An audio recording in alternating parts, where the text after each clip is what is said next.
kamitslihi syai'un fil ardi wala fis sama' wa huwas sami'ul 'alim. Allahumma la mani'a lima a'taita wa la mu'tiya lima mana'ta wa la yanfa'u dzal jaddi minkal jadd. La ilaha illa anta subhanaka inni kuntu minadh dhalimin. Allahumma inna na'udzubika min 'ilmin la yanfa' wa min qalbin la yakhsha wa min nafsin la tashba wa min du'ain la yusma. Para hadirin jamaah Masjid Baitur Rahman yang berbahagia, marilah kita bersyukur kepada Allah SWT atas segala nikmat dan karunia yang Allah berikan kepada kita semua. Semoga mudah-mudahan segala upaya kita untuk takarrub kepada Allah dicatat oleh Allah sebagai amal saleh, sebagai amal ibadah yang menghasilkan sebaik-baik pahala dari sisinya. Amin ya rabbal alamin.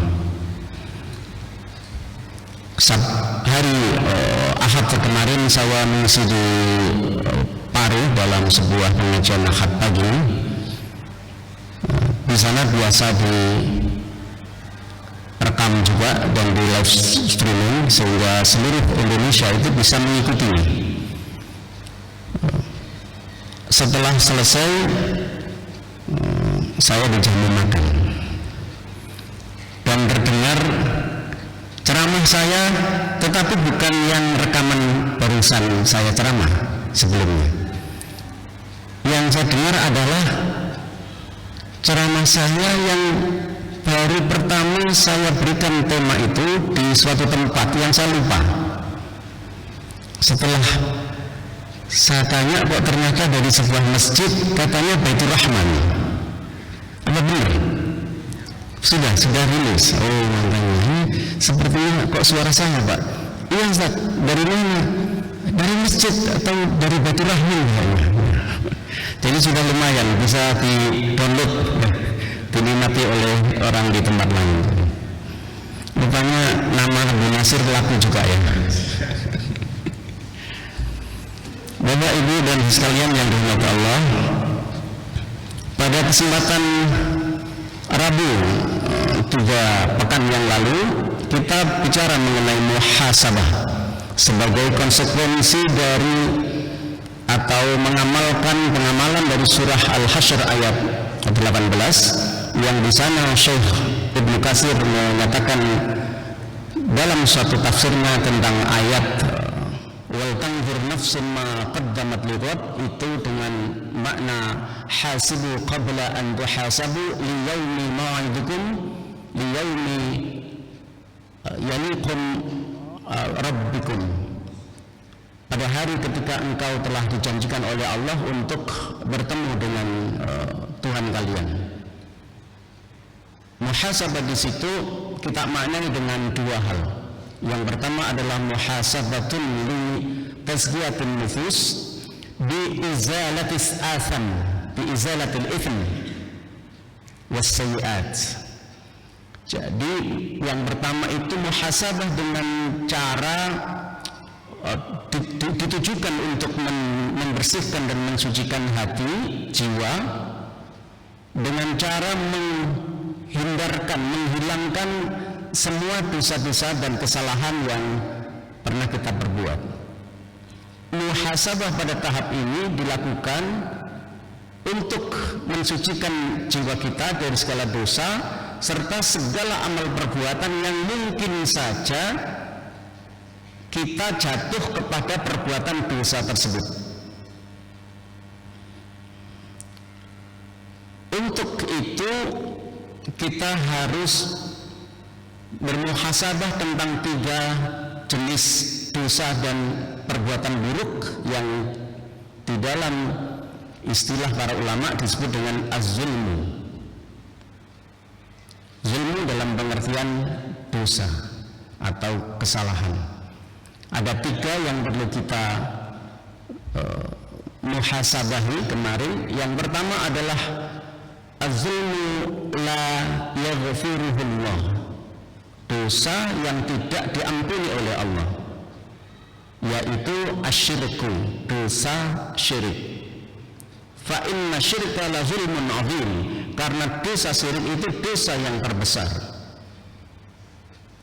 Innallaha la yaghfiru dzunuba innallaha la yaghfiru ay yushraka bih walakinallaha yaghfiru dzunuba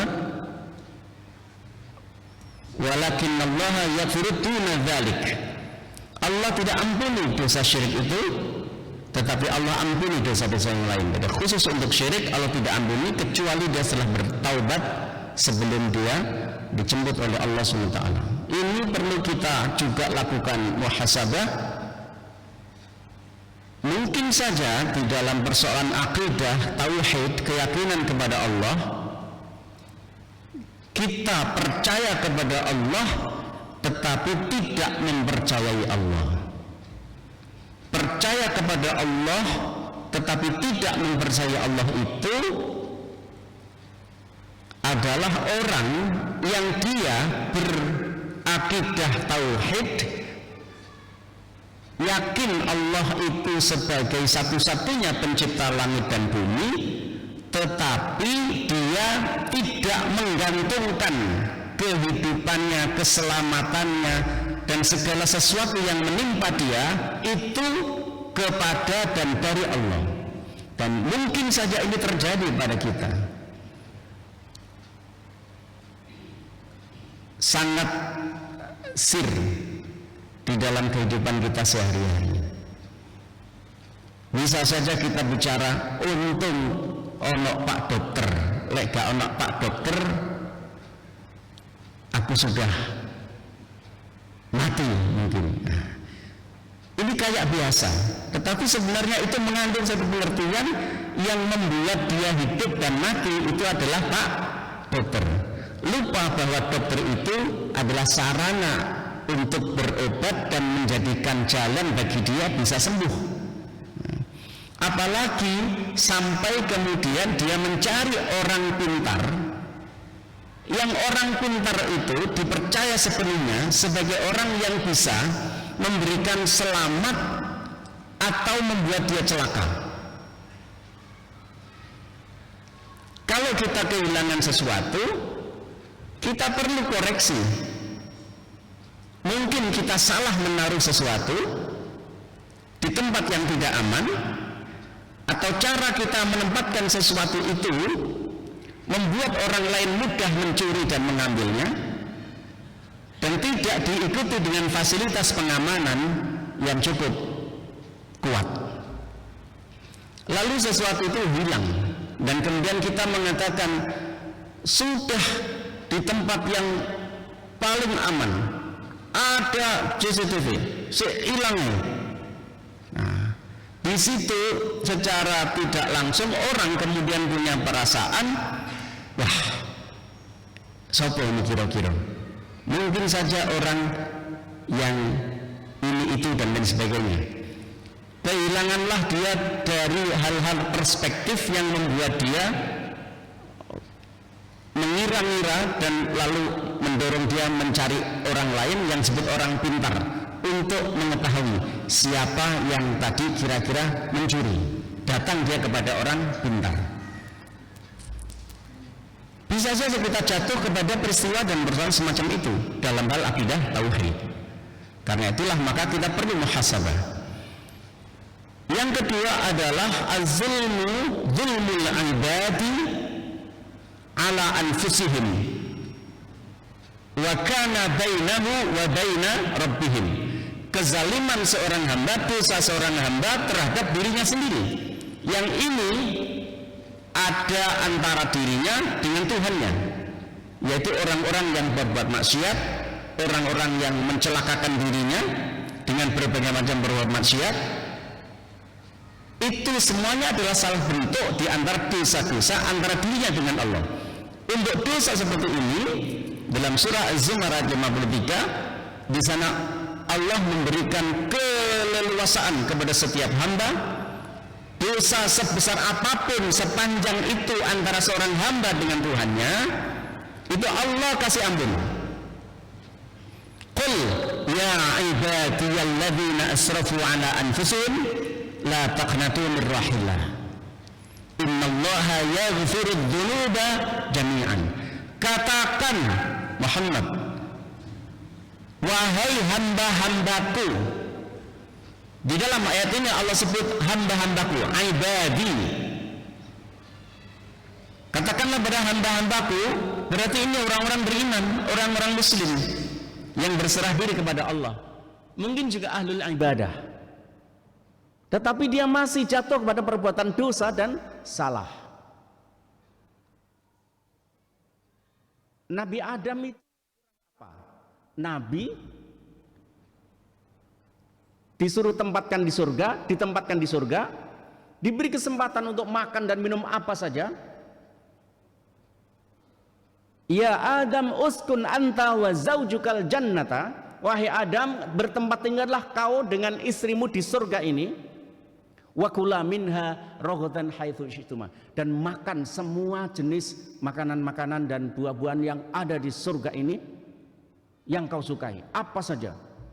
Cuman satu larangannya, wala taqraba hadhis syajarah. Cuma jangan sekali-kali mendekati pohon ini. Jadi yang diperintahkan untuk dimakan, diminum, dinikmati jauh lebih banyak daripada apa yang dilarang. Yang dilarang cuma satu. Itu Nabi lagi, Nabi Adam, manusia pertama, representasi dari seluruh manusia beserta istrinya. Masih bisa jatuh kepada perbuatan dosa dan pelanggaran, melanggar larangan Allah. Fa'azallahuma syaitanu anha fa'akhrajahuma mimma kana fi. Lalu syaitan menggelincirkan mereka. Fa'akhrajahuma mimma kana fi, lalu keluarlah mereka berdua itu dari surga. Adam, Nabi, manusia pertama, diunggulkan oleh Allah, ditempatkan di surga, disuruh makan apa saja, hanya sitok larangannya, tapi satu larangan itu dilanggar. Apalah kita sebagai manusia. Mungkin kita tidak hanya satu. Yang diminta untuk dimakan banyak, yang diizinkan diminum banyak, yang dilarang 1-2, tapi justru yang 1-2 itu yang kita langgar. Nabi saja bisa jatuh seperti itu, apalagi kita sebagai manusia pasti bisa jatuh pada perbuatan dan dosa. Lah Allah itu maklum di situ. Maka Allah bilang, katakanlah Muhammad kepada hamba-hambaku yang mereka melampaui batas di dalam melakukan perbuatan dosa dan salah, sampai mereka benar-benar melakukan perbuatan bergelimang dengan dosa, la taqnatu mir rahmatillah, jangan pernah putus asa terhadap rahmatnya Allah. Masih tetap diampuni sama Allah Subhanahu wa taala. Ini sepanjang dosa antara hamba dengan Tuhannya. Tapi ini bukan berarti kok kita semua diminta untuk melakukan dosa seenaknya sendiri. Tetap kita berusaha untuk menghindarkan diri dari perbuatan dosa. Artinya sebesar apapun dan sebanyak apapun, sepanjang dosa itu antara hamba dengan Rabb-nya, masih terampuni sepanjang dia mohon ampun, istighfar, bertaubat kepada Allah Subhanahu wa taala. Sebagaimana Adam, dia bertaubat kepada Allah. Fatalaqa Adamu min rabbih kalimatin fataba alaihi. Maka Adam kemudian menerima beberapa kalimat pernyataan penerimaan dari Tuhannya, fataba alaihi. Lalu Tuhan Allah menerima taubatnya. Nah, yang ketiga itulah yang kita harus benar-benar berusaha keras. Apa itu? Zulmul ibadi ba'dahum ba'du. Jadi dosa dan kesalahan seorang hamba kepada sesama manusia. Ini dosa yang oleh para ulama disebut sebagai la yatsrukuhullah, tidak dibiarkan begitu saja oleh Allah Subhanahu wa taala, dan tidak mudah mendapatkan pengampunan dari Allah sebelum diantara sesama manusia itu diselesaikan sendiri. Faqala Rasulullah sallallahu alaihi wasallam,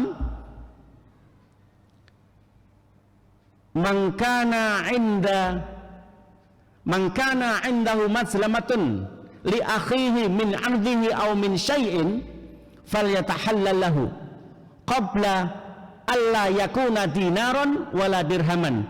Saya tambah wala rubiyatan.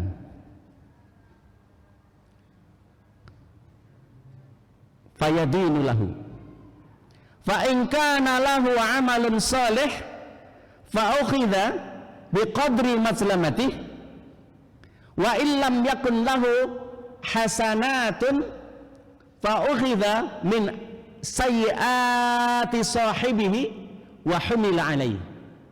Kata Rasulullah, apabila ada seseorang yang dia punya dosa dan salah kepada saudaranya, li akhihi, dosa kepada saudaranya, temannya, tetangganya, sahabatnya, apapun bentuknya, entah itu menyakiti hatinya, membencinya, menjauhinya, mensyirikinya, menghibahnya, apalagi sampai melukainya, membunuhnya, ya, menyingkirkannya, menghancurkannya, mengambil hak-haknya, merampas apa yang dimiliki saudaranya itu, falyatahallalahu, hendaklah dia segera dihalalkan, menghalalkan satu sama lain.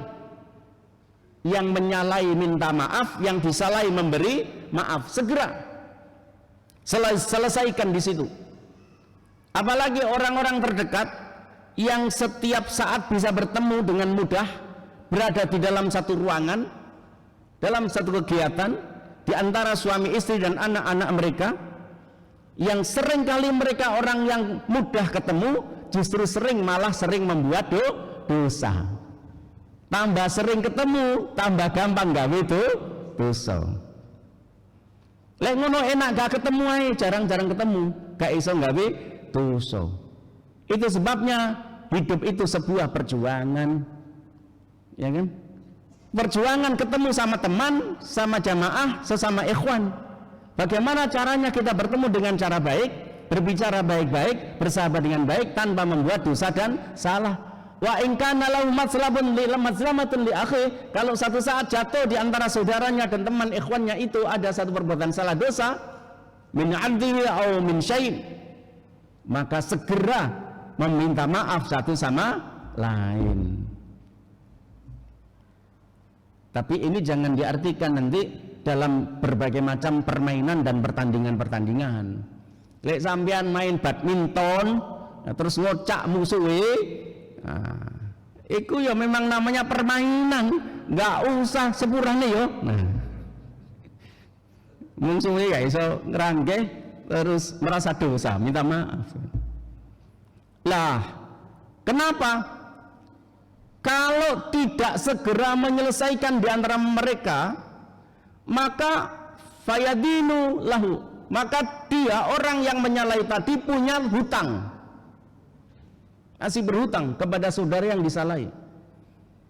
Fa in kana lahu amalun soleh, kalau orang yang menyalahi tadi itu punya amal soleh, pada hari nanti ketemu Allah Subhanahu wa taala, fa ukhidha min amali, diambilkan dari amal solehnya itu biqadari mazlamati, sesuai dengan kadar besar kecilnya dosa dan kesalahan yang dilakukannya kepada saudaranya.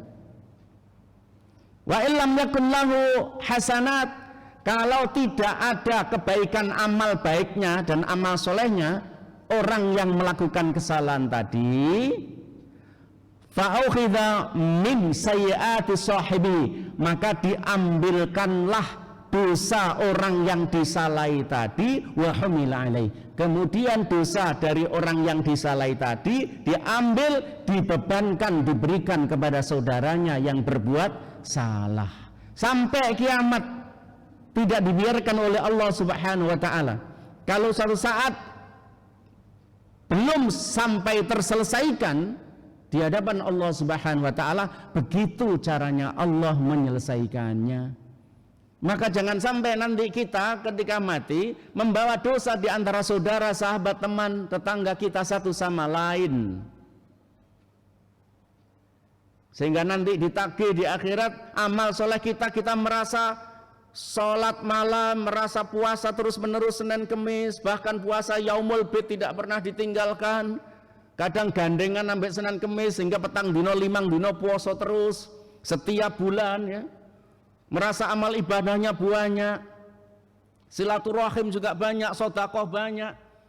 Ternyata ada 1-2 dosa kesalahan dengan saudaranya, temannya, tetangganya. Ada kebencian yang tidak bisa diselesaikan, yang dia malu menyelesaikannya. Dia salahi terus-terus, dia rasani, dia ghibah, bahkan dia caci maki, lalu dia fitnah. Suatu saat ketemu sama Allah, amal solehnya diambil sesuai dengan banyak dosanya, diberikan kepada orang yang disalahi. Lalu kita jadi ngaplo nanti di hari akhir. Apa ngaplo itu? Merasa punya amal soleh dan pahala banyak, tiba entek. Jangan sampai kita ngaplo di hari kiamat. Jadi suatu saat ini kalau dibuat judul kajian bagus. Kenapa kita ngaplo di hari kiamat? Ngaplo itu bahasa Nganjuk, Pak, nggak ada bahasa sini. Loh, kok ternyata saya nggak punya pahala? Bahkan pahalanya habis diambil untuk nutupi dosanya tadi. Kesalahan dan dosanya masih tersisa. Maka dosa orang yang disalahi diambil, ditimpukkan kepadanya. Loh, kok malah banyak?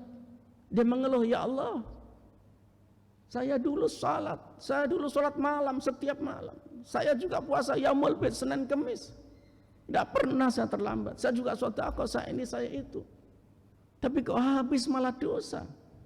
Maka Allah bilang, bukankah engkau belum menyelesaikan urusanmu kepada saudaramu ketika kau salahi saudaramu itu? Coba. Apa maneh wong sing mateni wong, melukai wong, karena satu nyawa itu harganya sangat mahal, sama dengan seluruh nyawa manusia. Mengqatalan nasa faka'annaha qatalan nasa jami'an. Coba ini kanggo polisi-polisi cocok ini. Lu bener, cek ini gampang, ndak gampang-gampang oleh melukai orang. Cek ini enggak gampang-gampang, apalagi sampai membunuh orang. Coba. Kalau Verdi Sambo dan teman-temannya benar-benar dia yang membunuh 6 laskar FPI yang tidak bersalah hanya karena dia mengawal orang yang dicintai, lalu tanpa salah, tanpa dosa, tanpa proses, dan tidak pernah diproses, tidak pernah apalagi dihukum, habis bebas begitu saja. Dosa besar. Kalau satu nyawa sama dengan nyawa seluruh umat manusia, maka 6 nyawa berarti nyawa seluruh 6 dunia. Oh no, enggak 6 dunia itu. Masya Allah, itu saya prihatin banget, Pak, kalau ada yang kayak seperti itu. Ini Indonesia ini katanya negara hukum, ya, tapi ada 6 orang mati, tidak dicari, tidak diselidiki, tidak diproses, apalagi sampai dihukum. Wong jelas 6 mati, kok gak ketemu sopo sing mateni? Kan seperti heran tuh kayak kita ini. Itu dosanya ya wong Indonesia. Siapa yang mengelola Indonesia? Coba nanti sebanyak apapun amal soleh yang dia tancapkan di muka bumi di Indonesia ini, sebesar apapun, sehebat apapun, katakanlah membangun gedung lebih tinggi daripada gedungnya Fir'aun sebagai amal kebanggaan untuk generasi setelah dia tinggalkan, lalu dia mati, nanti diambilkan dosa dari orang-orang yang dibunuh itu, ditimpukkan kepada orang yang bertanggung jawab terhadap pembunuh-pembunuh tersebut.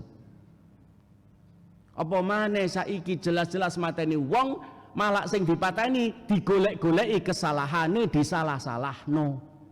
Subhanallah. Tapi apa balasan Allah bagi orang yang menghidupkan nyawa? Wa man ahya'an nasa faka'annaha ahya'an nasa jami'an. Tapi sopo orang yang mau ahya itu artinya ahya, hayyun, haya, yahya, hayyun, ahya itu menghidupi, menghidupkan, memberi kehidupan. Loh, itu beda-beda maknanya.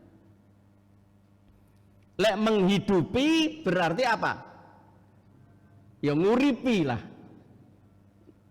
Orang yang kekurangan, ya kita hidupi, kita kasih dia makan, kita kasih dia kehidupan. Menghidupi terus menerus berusaha. menghidupkan wong sing kate keleleran, sing kate mati itu diuripno. Berusaha untuk dihidupkan. Ibarat tanaman mau kering kemudian dikasih air, disiram menjadi hidup.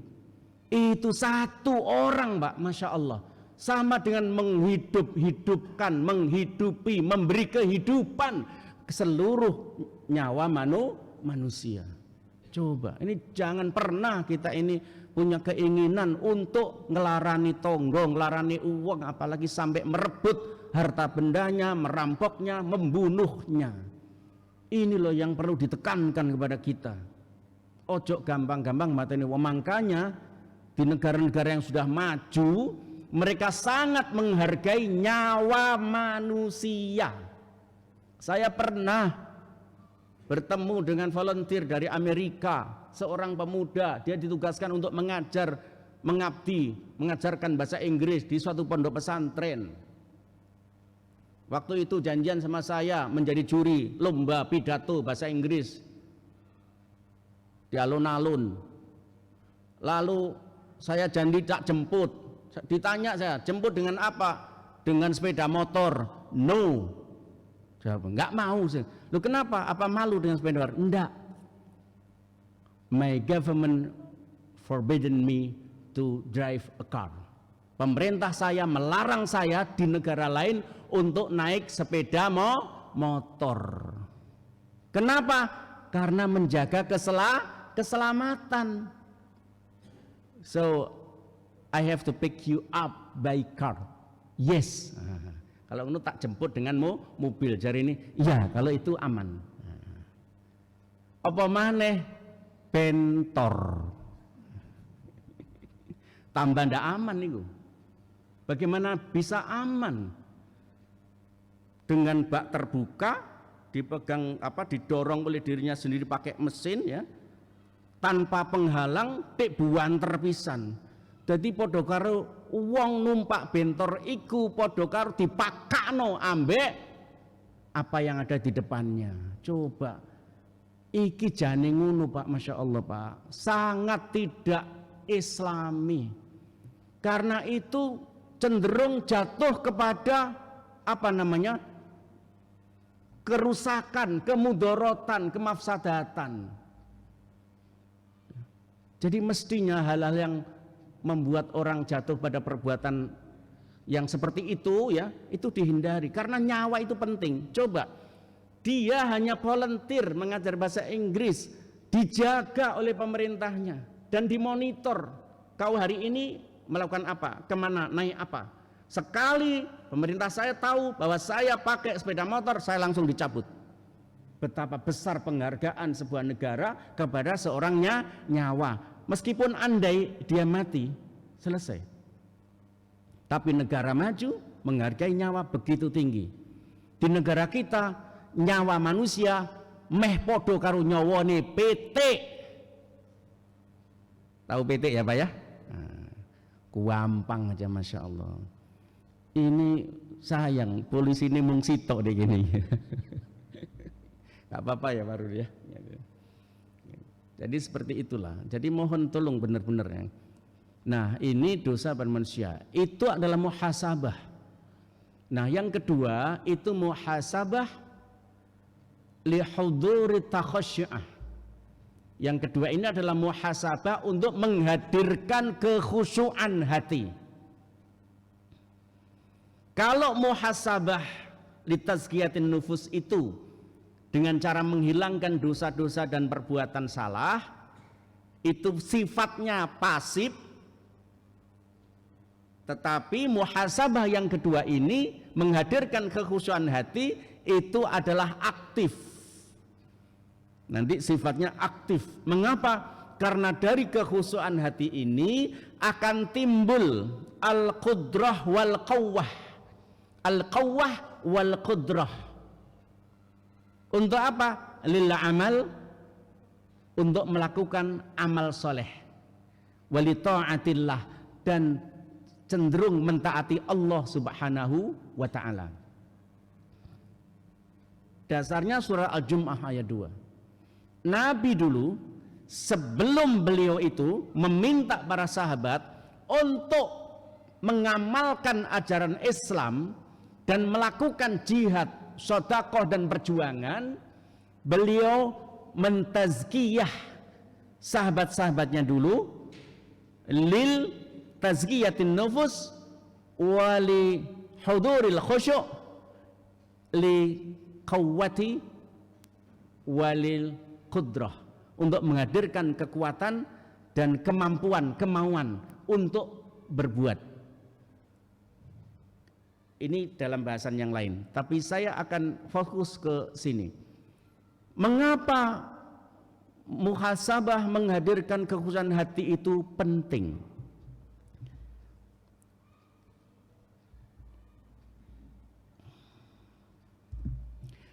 Syekhul Islam Ibnu Taimiyah dia berpendapat, fa inna kasratal waswasi yahsabu bihasbi kasratis syahawati wasubahati wa ta'liqul qalbu bil mahbubati allati yansariful qalbu ila talabiha wal makruhati allati yansariful qalbu ila taf'iha. Beliau mengatakan, karena sesungguhnya kasratul waswas, banyaknya orang ragu-ragu, was-was, ya, kayak gini, kayak ngono dan lain sebagainya, ada kekhawatiran, ada kegetiran, ketakutan dan macam-macam itu, tidak punya kepastian, tidak punya keaktifan dan lain sebagainya.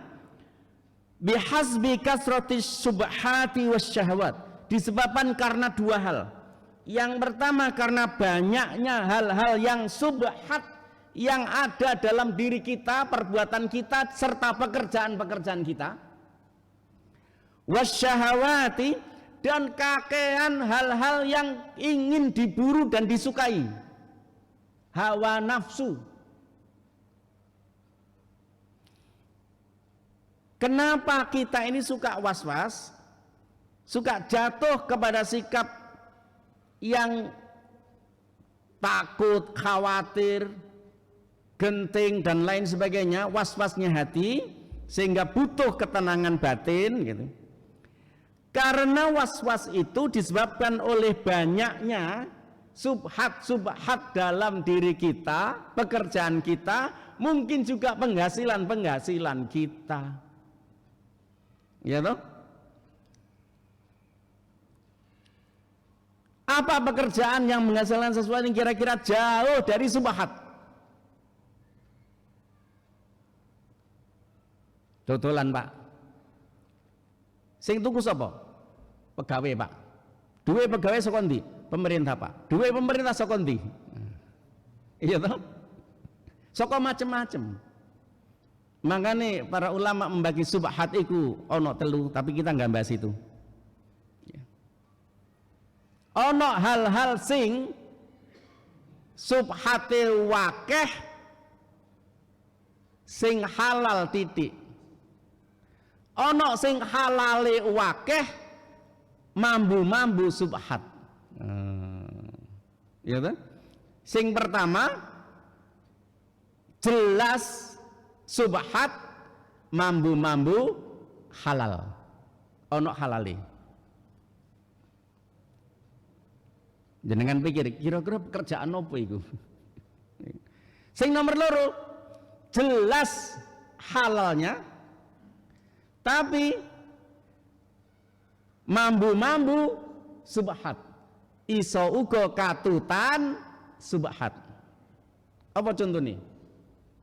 Yo gajine pegawai negeri kan jelas halal, pekerjaan pegawai negeri halal, dapat gaji halal, tapi iku iso uga ana katutan sing subhat.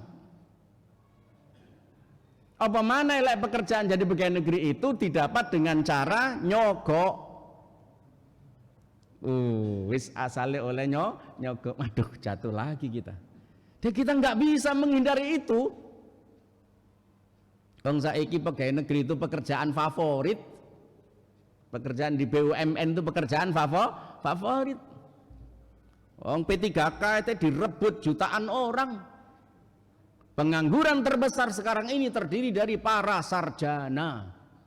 Nomor loro lulusan SMK, lulusan SMA. Nomor telu lulusan SMK. Nah itu. Yang nomor 3, emma halalan wa emma haraman. Yang ketiga ini jenis subhat sing antarane halal ambek haram iku 50-50. Ya kan? Wah iki angel-angel gampang ya apa 50-50 ya ono harame ya ono halale. Coba nanti kita coba apa ya kira-kira seperti itu. Ini kalau kita bahas itu menarik ya. Jadi nggak mungkin lah kita ini tidak jatuh kepada perbuatan yang subhat, amal yang subhat, pekerjaan yang subhat. Satu saat saya diundang ceramah di sebuah hotel di Prigen.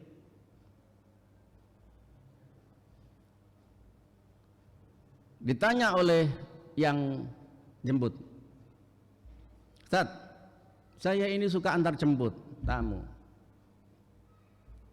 Dan tamu itu pengganda ya begitu itu Ustaz, ya kan? Nah, gimana pekerjaan saya ini Ustaz? Ustaz ya bingung jawabnya. Tak malah haram iku engko dhek ya gak duwe pekerjaan jadi sopir ya. Halal iku ya dia jelas-jelas dia antar jemput orang yang diminta untuk ya barengi orang yang tidur di hotel itu. Tak waris bismillah Mas sampean wis pokoke gak melok-melok ngono. Wis sampean ternoto ae wis ya. Gimana gitu itu? Jelas halal tapi mambu-mambu subhat. Apa mana sing golek-golek? Gitu? Golek-golek. Wasahawat, terlalu banyaknya keinginan hawa nafsu ya.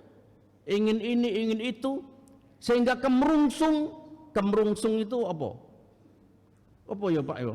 Ndang-ndang kudu-kudu. Ndang-ndang kudu-kudu meraih ini dan itu Pak, kemerungsung banget. Kepengin jabatan, kemerungsung jabatan. Ya, kepingin oleh bagian daging, kemerungsung, kepingin oleh bagian daging. Sik tas beleh wedhus sitok wis diincer. Engko iku aku sikile, engko iku aku ndase. Masya Allah. Padahal sing dibeleh iku 50 wedhus. Gak sabar. Sik sitok wedhus dibeleh wis diincer. Engko iki wis mari dibeleh wedhus sitoke sik kepingin ngono maneh. Kemerungsung, kasratus syahawat ilal ghanam. Kakean kemerungsung kepinginan kepada wedhus. Lalu bawa pulang, sedikit lagi ngusung bawa pulang, sampai kulkas penuh dengan daging sapi, daging kambing. Setahun kemudian masih ada ketika hari raya Idul Kurban itu datang. Ada apa enggak kira-kira yang begitu? Oh no ae Pak. Ya, Masya Allah. Itu loh Pak, menurut Ibnu Taimiyah, bihasbi kasratis syahawat, terlalu banyaknya keinginan-keinginan kita. Ya, kalau lihat Pak Dokter Darmanto ini asik banget. Bekerja di dokter coba gitu, diangkat direktur ya alhamdulillah, enggak diangkat ya alhamdulillah, kerja apa adanya, yang penting memenuhi standar kualitasnya. Mari ngono selesai pensiun yo pensiun, isuk gowes yo gowes, mangan yo mangan. Ya enggak sampai macam-macam so ingin itu, aduh enggak wis gitu. Jadi enggak bisa kita ini nyantai gitu, enggak bisa. Kebanyakan di antara kita itu tadi kakean kepinginan, kemerungsung terus menerus. Itu. Ro koncone duwe sepeda, ontel duwe sepeda gowes anyar. Waduh rek iki anyar piro iki. Ah, kepengin wis apa maneh diiming-iming. Ana sing biasa ngiming-iming sepeda gowes. Ada diiming-iming biar kemerungsung. Kita kalau tenang kok khusyuk hati nanti enggak. Nah, wa ta'liqul qalbu bil mahbubati allati yansariful qalbu ila talabiyah. Hati itu cenderung untuk mencintai dan menginginkan hal-hal yang memang dia sukai dan dia cintai.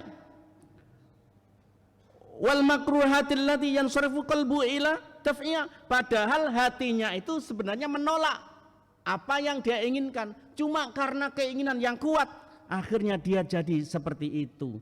Jadilah dia orang yang was-was, maka dibutuhkanlah yang namanya khusyuk. Awwalu syai'in yarfa'u min hadhil ummah, kata Rasulullah sallallahu alaihi wasallam dalam riwayat hadis Abu Darda, awwalu syai'in yarfa'u min hadhil ummah al khusyu'u. Ini khobar dari awwalu. Awwalu syai'in yarfa'u min hadhil ummah. Hal pertama yang diangkat, yang dihilangkan, yang tidak ada di umat ini al khusyu'u, adalah khusyuk, sikap khusyuk. Hatta la tara fiha khasyi'an, sampai engkau benar-benar tak terlihat di antara orang yang khusyuk, terutama di dalam sholatnya. Itu sholatnya, sholat.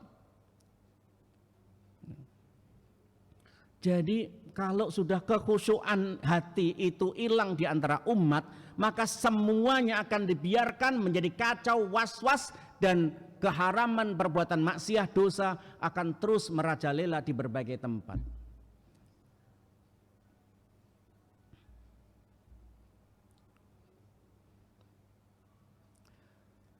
Maka apa sebenarnya dinamakan khusyuk sehingga kita harus menghilangkan rasa was-was itu?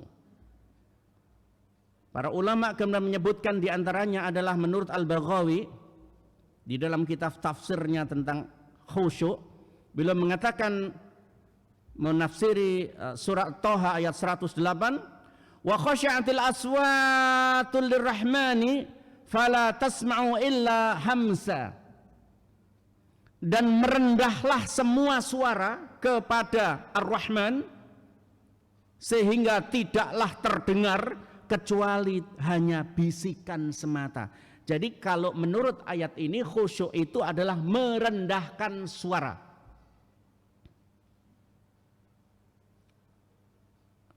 Jangan dikembalikan ke saya. Lah Pak Bu kok keras-keras suara nih? Wah ini ceramah ini. Al-Baghawi rahimahullah mengatakan, ikhtalafu fi ma'nal khusyuk. Para ulama berbeda pendapat, berselisih di dalam pengertian khusyuk. Faqala Ibnu Abbas mengatakan al-khusyuk huwa muhbituna adillah, yaitu ada ketenangan dan kerendahan diri, tenang dan merendahkan diri. Wa qala al-Hasan wa Qatadah khaifun. Hasan dan Qatadah, yang disebut Hasan di sini adalah Hasan Al-Basri, dan kemudian Abu Qatadah beliau mengatakan khusyuk itu adalah khaifun, ada rasa takut. Wa qala al-Muqatil, dan kemudian Muqatil berkata al-khusyuk huwa mutawadhi'un, khusyuk itu adalah tawadhu', merendahkan hati. Wa qala Mujahid huwa ghaddul basari wa khifdus sauti. Menurut Mujahid, khusyuk itu adalah menundukkan pandangan dan merendahkan suara. Menundukkan pandangan dan merendahkan suara. Jadi kalau orang nunduk pandangannya begini, bicaranya juga lemah lembut, rendah, itu menurut Mujahid adalah khusyuk. Maka dulu sering kita lihat banyak orang dari kalangan pondok pesantren, dari madrasah, keluar dari masjid, itu langsung ngambil sandal lalu menekukkan wajahnya ke bawah, berjalan terus. Sesudah 7 langkah jauh dari masjid, mendongak lagi. Itu simbol dari kekhusyuan hati. Al-Baghawi juga mengatakan, wa an Ali radhiyallahu anhu huwa alla yaltafitu yaminan wala shimalan, wa qala Sa'id bin Jabir huwa alla ya'rifu man ala yaminihi wala man ala yasarihi wala yaltafitu minal khusyu'illahi azza wajal. Ini jelas, lebih jelas lagi. Ali bin Abi Thalib mengatakan khusyuk itu adalah Allah yaltafitu yaminan, tidak menoleh ke kanan dan tidak menoleh ke kiri. Allah ya'rifu man ala yaminhi wala man ala yasari, juga tidak tahu, tidak mengetahui siapa orang yang di sebelah kanannya dan siapa orang yang di sebelah kirinya. Jadi antum kita semua kalau pas lagi sholat selesai salam lalu jamaah kita ini berzikir, dia itu zikir inginnya berzikir dengan sikap khusyuk. Maka kadang-kadang kita lihat ada orang yang sedang berzikir lalu disodori tangan untuk salaman, dia tidak mau salaman. Enten apa mboten ngoten? Ada. Ya jangan kemudian kita mencela. Sombong. Wong sholat kok sombong. Enggak, itu menjaga sikap khusyuk. Karena salah satu di antara cara menjadikan khusyuk dan makna khusyuk itu adalah Allah yaltafitu yaminan wa shimalan wa la ya'rifu man ala yasarihi wa man ala shimali wa man ala yamini. Orang itu dia sudah enggak tahu siapa yang di sebelah kanannya dan siapa yang di sebelah kirinya. Lah kalau begitu terus Pak, setiap jamaah yang datang ke masjid kita, dia tanpa toleh kanan, tanpa toleh kiri, tidak melihat kanan, tidak melihat kiri, pandangannya terus ke bawah, serta menjaga mulut supaya tidak bicara keras. Setelah sampai di masjid dia lalu duduk, sholat, berzikir terus, tidak tahu kanan, tidak sesama kita, tidak ada yang kenal. Bisa jadi. Maka itu diusahakan bagaimana di antara sikap khusyuk kita itu, kita tetap berusaha untuk menjalin, menjaga komunikasi dan silaturahmi. Maka kalau sudah tidak zikir, tidak baca Quran, tidak upaya menjaga khusyuk, boleh jenengan semua itu ya ketemu, kumpul-kumpul, silaturahim sambil ngopi, ngeteh gitu ya. Kalau ada yang bawa makanan, dibawa makan bareng-bareng, dinikmati. Nah, di luar masjid. Ini boleh saja untuk menjaga silaturahim. Jadi antum saran saya, habis begitu karena sudah khusyuk, di jalan khusyuk begini terus. Duduk apa jalannya? Di masjid khusyuk begini terus. Ndak noleh kanan, ndak noleh kiri, gak roblas. Ojo langsung mulih. Engkau teko nang masjid ngono meneh, gak kenal-kenal satu sama lain. Kapan silaturahimi? Nah, sesekali selesai zikir, ajak salaman kanan kiri satu sama lain. Gitu? Salaman ya cukup, salaman gini saja sambil senyum. Malah siapa tahu bisa boleh kita jagongan sebentar untuk silaturahmi. Yang penting apa? Menjaga pandangan, menjaga mulut, menjaga sikap. Ini ada 5 kriteria khusyuk ya. Belum nanti bagaimana membuat khusyuk, menjaga khusyuk itu nanti ada 2 caranya. Ini belum sampai ke situ. Ya, disambung lagi. Wa qala Umar bin Dinar huwa as-sukunu wa husnu hayati. Wa qala Ibnu Sirin wa ghairuhu huwa alla tarfa'u basaruka an maudhi'i sujudika. Wa qala Ata'u huwa alla ta'batu bi syai'in min jasadika fis shalah. Menurut Umar Ibnu Dinar, khusyuk itu as-sukunu wa husnul hay'ah, yaitu ketentraman dan kebagusan, keindahan keadaan, tentram, tenang. Jadi batin tenang, hati tentram, keadaan bagus gitu. Huwa alla tarfa'u basaruka an maudhi'i sujudika. Kalau kalian sedang sujud, maka sujud kalian itu tidak mengangkat kepala, pandangan tetap dalam keadaan sujud, tanpa apalagi sampai toleh-toleh, dan tidak bermain-main. Wala ta'batu bi syai'in min jasadika fis shalah, dan tidak pula itu menggerak-gerakkan, bermain-main dengan jasad, dengan tubuh kalian di dalam salat. Wa qila al-khusyu'u fis salati huwa jami'ul himmah.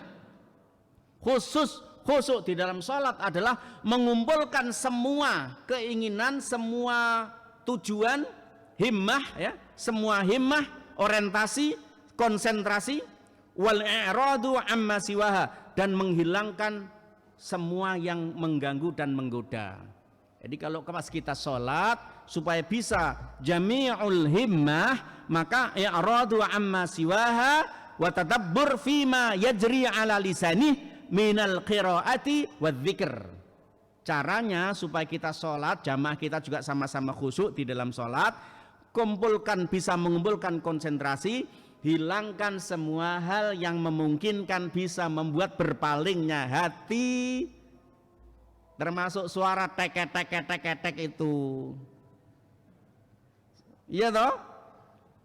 Nun sewu, kalau kita punya putu, punya putra, mbok dijanji begitu kita di masjid maghrib sampai isya, khusyukkan hati, khusyukkan perilaku. Sepanjang itu kan hanya 1 jaman. Nak 1 jamai, ojo main otek-otek, ganggu sing maca Quran. 1 jam tok. Engko mari isya mulai buyar kabeh, wis santen-teno sampai subuh ndak apa-apa. Paribasane ngono. Lah ini kadang-kadang enggak kuat. Baru ngaji tek. Saya kadang mikir, iki gaweane setan bae opo ya tek iki ya. Sejarahnya dari mana gitu loh. Kok ono ae carane ganggu kekhusyukan itu. Ya, nyun tolong ya. Termasuk ngatur mic dan lain sebagainya. Ini diantaranya itu tadi. Wa i'radu amma siwaha. Wa tadabbur, kemudian merenungkan, mentadabbur fima yajri, apa yang sedang berjalan ala lisani, di mulutnya. Kita merenungkan bacaan kita, minal qiraati wa dzikir, dan zikir-zikir kita. Nah, kalau kita sedang zikir, sedang baca, lalu timbul banyak gangguan ini itu dan lain sebagainya, ya maklumlah. Maka nun sewu, kalau sedang sholat bersama-sama, adik-adik kita, anak-anak kita, putu kita, diusahakan bismillah, ayo lek di sini diatur supaya tidak ganggu. Kalau kita insya Allah nggak akan menggerakkan badan, tidak akan mendongakkan kepala ketika sujud. Tapi anak-anak itu sudah diselingi di antara orang tua. Ini anak, ini orang tua, ini anak. Lo anak yang sebelah kanan, yo iso begitu sujud, sekele nyantol sing nyempak sing sebelah ini. Masya Allah, ini jenenge anak-anak itu ya. Ya kita maklum lah seperti itu ya. Anak-anak juga jangan dimarahi kalau di masjid, jangan. Tapi itu tadilah waktu-waktu kita sholat, waktu kita zikir, waktu kita baca Quran, dihilangkan hal-hal yang bisa menimbulkan gangguan dari kekhusyuan ya. Nun sewu, terutama yang akhir-akhir ini ya, tek itu, masya Allah, jenenge litu-litu namanya itu ya. Saya kira itu ya, kita teruskan pada kajian yang akan datang. Gimana menjaga kriteria-kriteria khusyuk itu nanti mudah-mudahan dipertemuan lagi di pertemuan berikutnya oleh Allah SWT. Terima kasih atas segala perhatian, mohon maaf atas segala kekurangan. Kita tutup dengan doa kafaratul majelis. Subhanakallahumma bihamdika asyhadu an la ilaha illa anta astaghfiruka wa atubu ilaik. Wassalamualaikum warahmatullahi wabarakatuh.